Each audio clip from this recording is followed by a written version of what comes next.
Hello বন্ধুরা, আমি বিদিশা। আজকে তোমাদের সাথে একটা আর্ট ওয়ার্ক শেয়ার করব। বেশ অনেক দিন হয়ে গেল রংতুলির ঘরে কোনো ভিডিও আপলোড করা হচ্ছে না। আসলে ভিডিওগুলো আগে থেকে করে রাখা সত্ত্বেও এক্সামের চাপে এডিটিং করতে একটু দেরি হয়ে যাচ্ছে বলে ভিডিওগুলো আপলোড করতে একটু দেরি হয়ে যাচ্ছে। তো যাই হোক, দিনটা ছিল 4ই জুন।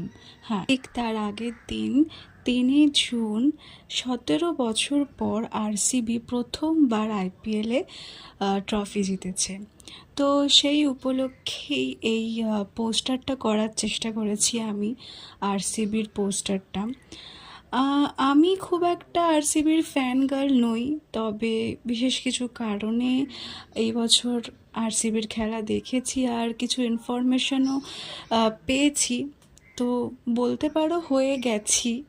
তো আজকের এই পোস্টারটা আমি কতটা কি ফুটিয়ে তুলতে পেরেছি আমি জানি না, তবে তোমরা জানিও তোমাদের কেমন লাগলো এই পোস্টারটা। চেষ্টা করেছি ফুটিয়ে তোলার। তোমরা কি আদৌ বিরাটকে বুঝতে পারছো? কমেন্টে অবশ্যই জানিও। টাটা।